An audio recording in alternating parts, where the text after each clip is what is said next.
Morning यार, स्वागत करता हूँ छोटे से ब्लॉग में आप सभी लोगों का। बाकी बात कुछ ऐसी है, हमारे ब्लॉग की शुरुआत हुई नेपाल से, जो कि हम लोग आ रखे हैं बिहार में। दिवाली दशहरे उस टाइम आता है, तो उस टाइम हम तिहार कहते हैं। और ये बहुत लंबा टाइम है जो कि हम नेपाल आ रखे हैं, बहुत लंबे टाइम बाद आ रहे हैं। तो यहाँ का बहुत अच्छे रिवाज में बहुत अच्छे प्रोग्राम होते हैं, जो कुछ मैं आपको बताऊँगा आज। और बाकी अभी सुबह के बज चुके हैं 8:30, और मौसम देख सकते हो आप, मौसम बहुत ख़राब हो रहा है, बारिश का एकदम।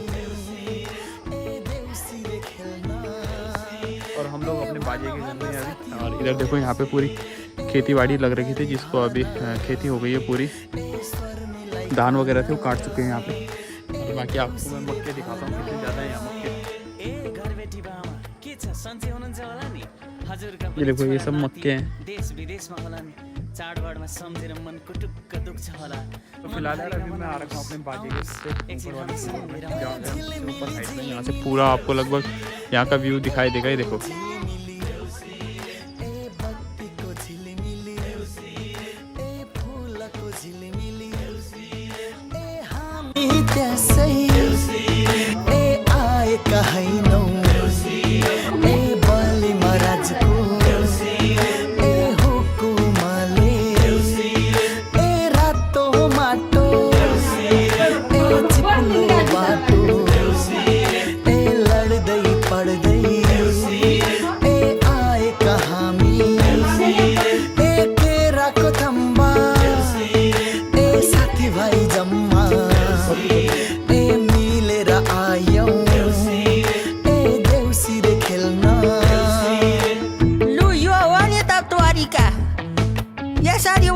देउसी भैली खेल्नु हेर कति राम्रा नानी बाबुहरू कति राम्रो गागा। म बुढी दम लागेर मर्ने बेलामा पनि सुनौ गाउँ सँगै देउसी खेलौँ लागेर उठेर आइलो। म पनि भट्याउँछु है भाइयो देउसी रे। ए स्वर मिलाइकन ए देउसी रे भन, ए संसारमै राम्रो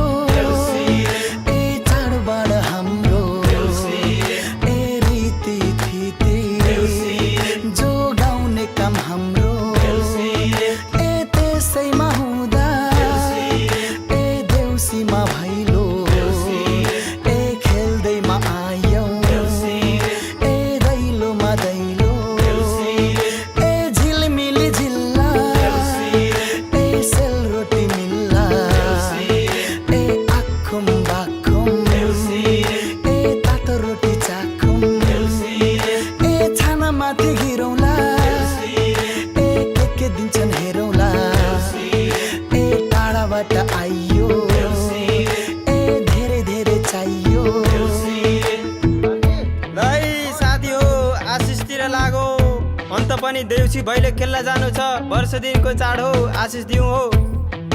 ए यसैमा घरका ए परेवा पन्छी, ए उड्दामा खेरी, ए आकाशै ढाकुन, ए बस्दामा खेरी, ए संसारै ढाकुन, ए बस्दामा खेरी, ए संसारै ढाकुन।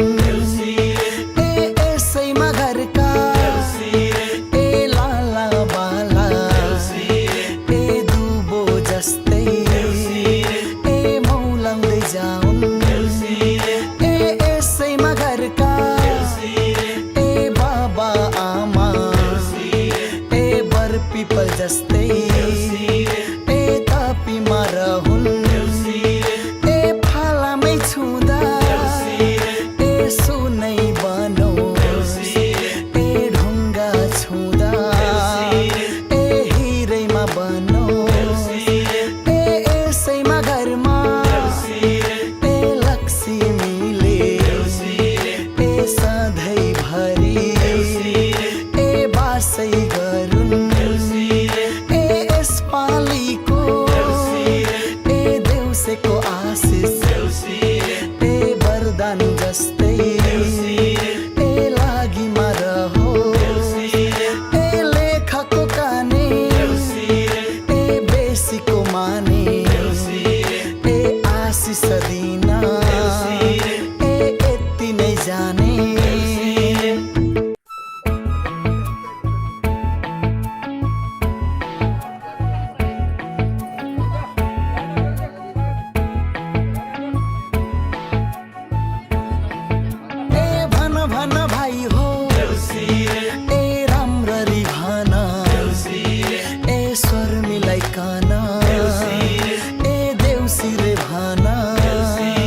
हामी नेपाल आएको हामी नेपाल तिहारमा हामी नेपालमा छौँ बाँकी यिनी हाम्रो फुपूहरू हुनुहुन्छ पुरा यिनी अङ्कलहरू हुनुहुन्छ अरू यो अङ्कलहरूको घर हो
आज जमला आज पेट्रोल पंप बंद असेल तर बुक केलं जमतं